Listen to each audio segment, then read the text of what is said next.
ನಮಸ್ಕಾರ ಎಲ್ರಿಗೂ, welcome to our YouTube channel. ಇವತ್ತಿನ ವಿಡಿಯೋದಲ್ಲಿ ನಾನು ಮೈಸೂರಿಂದ ಜಸ್ಟ್ 1.5 ಅವರಲ್ಲಿ ಹೋಗೋಂಥ ಒಂದು ಒಳ್ಳೆ ಜಾಗವನ್ನು ತೋರಿಸ್ಕೊಡ್ತಾ ಇದ್ದೀನಿ. ಬನ್ನಿ ಎಕ್ಸ್ಪ್ಲೋರ್ ಮಾಡೋಣ.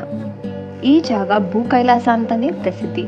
ಹಲವಾರು ಫೋಟೋಶೂಟ್ಗಳಲ್ಲಿ, ಪ್ರೀ ವೆಡ್ಡಿಂಗ್ ಶೂಟ್ಗಳಲ್ಲಿ ನೀವು ಈ ಜಾಗನ ನೋಡೇ ಇರ್ತೀರ. ಅದೇ ಮೇಲುಕೋಟೆ. ನೀವು ಮೇಲುಕೋಟೆಗೆ ಬಂದಾಗ ಯಾವ್ಯಾವ ಸ್ಥಳಗಳನ್ನು ವಿಸಿಟ್ ಮಾಡಬಹುದು ಅಂತ ನಾನು ನಿಮಗೆ ತೋರಿಸ್ಕೊಡ್ತೀನಿ.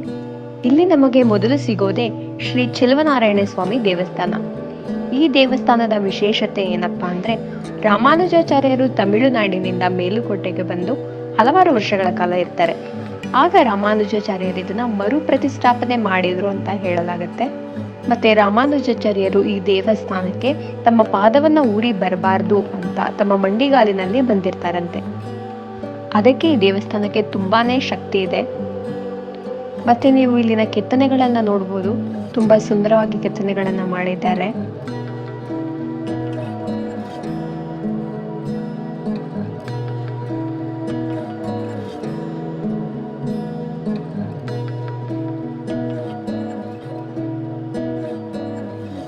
ನಂತರ ನಾವು ಹೊರಟಿದ್ದೆ ಕಲ್ಯಾಣಿ. ಕಲ್ಯಾಣಿ ಅಂತೂ ತುಂಬಾನೇ ಸುಂದರವಾಗಿತ್ತು. ಇಲ್ಲಿ ವರ್ಷಕ್ಕೊಮ್ಮೆ ವೈರಮುಡಿ ಉತ್ಸವ, ತೆಪ್ಪೋತ್ಸವ ಕೂಡ ನಡೆಯುತ್ತೆ. ಮತ್ತೆ ನಾವು ಹೋದಾಗ ಒಂದು ವಿಶೇಷವಾದಂತಹ ಪೂಜೆ ಕೂಡ ನಡೀತಾ ಇತ್ತು. ನಮಗಂತೂ ನೋಡಿ ಬಹಳನೇ ಖುಷಿ ಆಯಿತು. ಇನ್ನು ಈ ದೇವಸ್ಥಾನದ ಈ ಕಲ್ಯಾಣಿಯಲ್ಲೂ ಕೂಡ ನೀವು ಕೆತ್ತನೆಗಳನ್ನ ನೋಡ್ಬೋದು. ಇಲ್ಲಿ ಮಂಟಪ ಕೂಡ ಇದೆ. ಮಂಟಪ ಅಂದ್ರೂ ತುಂಬಾ ಸುಂದರವಾಗಿದೆ. ಇಲ್ಲಿಂದ ನಿಮ್ಗೆ ಯೋಗ ನರಸಿಂಹ ಸ್ವಾಮಿ ದೇವಸ್ಥಾನ ಕೂಡ ಕಾಣುತ್ತೆ.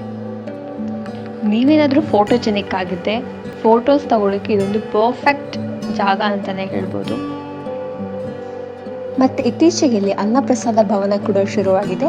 ನೀವಲ್ಲಿ ಪ್ರಸಾದ ಸ್ವೀಕಾರ ಮಾಡ್ಬೋದು. ನಂತರ ನಾವು ಹೊರಟಿದ್ದು ಅಕ್ಕ ತಂಗಿ ಕೊಳ. ಕಲ್ಯಾಣಿಯಿಂದ ಒಂದು 200 ಮೀಟರ್ಸ್ ಬಂದ್ರೆ ನಿಮಗೆ ಅಕ್ಕ ತಂಗಿ ಕೊಳ ಸಿಗುತ್ತೆ. ಹೋಗ್ತಿದ್ದ ಹಾಗೆ ಸಿಗೋದು ನಮಗೆ ಅಕ್ಕನ ಕೊಳ, ನಂತರ ತಂಗಿಯ ಕೊಳ. ಅಕ್ಕನ ಕೊಳದ ನೀರು ಪರಿಶುದ್ಧ ಇಲ್ಲ, ಅಂದ್ರೆ ಕೊಳದ ನೀರು ಕುಡಿಯಲು ಯೋಗ್ಯವಲ್ಲ.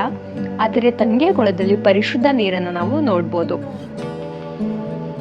ಇದರ ಹಿನ್ನೆಲೆ ಏನಪ್ಪಾ ಅಂತಂದ್ರೆ, ಚೋಳರ ರಾಜ ತನ್ನ ಇಬ್ಬರ ಅರಸಿಯರಿಗೆ ಕೊಳವನ್ನ ನಿರ್ಮಾಣ ಮಾಡಬೇಕು ಅಂತ ನಿರ್ಧರಿಸಿದಾಗ ತಂಗಿ ಚೆಲುವನಾರಾಯಣ ಸ್ವಾಮಿಯ ಪೂಜೆ ಮಾಡಿ ಭಕ್ತಿಯಿಂದ ಕೊಳವನ್ನ ನಿರ್ಮಾಣ ಮಾಡ್ತಾಳೆ. ಆದ್ರೆ ಅಕ್ಕ ದುರಹಂಕಾರದಿಂದ ನಿರ್ಮಾಣ ಮಾಡೋದ್ರಿಂದ ಆ ಕೊಳದ ನೀರು ಅಶುದ್ಧವಾಗಿದೆ ಅಂತ ಹೇಳ್ತಾರೆ. ಅಲ್ಲಿಂದ ಮುಂದೆ 200 ಮೀಟರ್ಸ್ ಹೋದ್ರೆ ಅಲ್ಲಿ ನಮಗೆ ರಾಯ ಗೋಪುರ ಸಿಗುತ್ತೆ. ಹಲವಾರು ಮೂವಿಗಳನ್ನ ಇಲ್ಲಿ ಶೂಟ್ ಮಾಡಿದ್ದಾರೆ. ಈ ಪ್ಲೇಸ್ ಅಂತೂ ತುಂಬಾನೇ ಚೆನ್ನಾಗಿದೆ. ಇಲ್ಲಿರೋ ಕೆತ್ತನೆಗಳನ್ನ ನೀವು ನೋಡ್ಬೋದು. ಆದ್ರೆ ಇದು ಯಾಕೆ ಕಂಪ್ಲೀಟ್ ಆಗ್ಲಿಲ್ಲ ಅನ್ನೋಂತ ಒಂದು ಸಂಪೂರ್ಣ ಮಾಹಿತಿ ಇಲ್ಲ. ಇದರ ಮೇಲಿಂದ ನಿಂತ್ಕೊಂಡು ನೋಡಿದ್ರೆ ಇಡೀ ಮೇಲುಕೋಟೆನೆ ನೀವು ನೋಡ್ಬೋದು. ಫೋಟೋಸ್ ತಗೊಳಕ್ಕೆ ಅಂತೂ ಇದೊಂದು ಪರ್ಫೆಕ್ಟ್ ಪ್ಲೇಸ್ ಅಂತಾನೆ ಹೇಳ್ಬೋದು. ನೋಡಿ ಮೇಲಿಂದ ಎಷ್ಟು ತುಂಬಾ ಚೆನ್ನಾಗಿ ಕಾಣಿಸ್ತಾ ಇದೆ.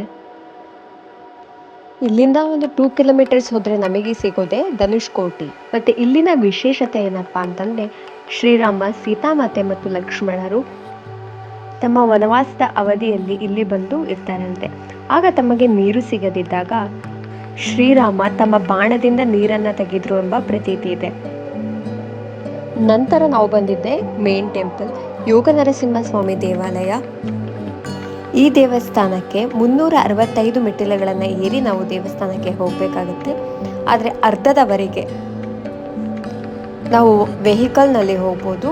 ಆದರೂ ಸಹ 150 ಮೆಟ್ಟಿಲುಗಳನ್ನು ಏರಿ ನಾವು ದೇವಸ್ಥಾನಕ್ಕೆ ಹೋಗಬೇಕಾಗುತ್ತೆ. ಇತಿಹಾಸದ ಪ್ರಕಾರ ಈ ಯೋಗ ನರಸಿಂಹ ಸ್ವಾಮಿಯನ್ನ ಭಕ್ತ ಪ್ರಹ್ಲಾದರೇ ಪ್ರತಿಷ್ಠಾಪನೆ ಮಾಡಿದ್ದು ಅಂತ ಹೇಳಲಾಗುತ್ತೆ. ಮತ್ತೆ ನಾವಿಲ್ಲಿ ಒಂದು ವ್ಯೂ ಪಾಯಿಂಟ್ ಕೂಡ ನೋಡ್ಬೋದು. ಬೆಟ್ಟದ ಮೇಲಿಂದ ಇಡೀ ಮೇಲುಕೋಟೆನೆ ನಿಮಗೆ ಕಾಣಿಸುತ್ತೆ ಇಲ್ಲಿಂದ ನೋಡಿದ್ರೆ. ಇದಿಷ್ಟು ನೀವು ಮೇಲುಕೋಟೆಗೆ ಬಂದಾಗ ನೋಡಲೇಬೇಕಾದಂತಹ ಪ್ರಸಿದ್ಧ ಸ್ಥಳಗಳು. ಇದೇ ತರ ಹೆಚ್ಚಿನ ವಿಡಿಯೋಗಳಿಗಾಗಿ ನಮ್ಮ ಚಾನಲ್ನ ಸಬ್ಸ್ಕ್ರೈಬ್ ಮಾಡಿ. Thank you for watching.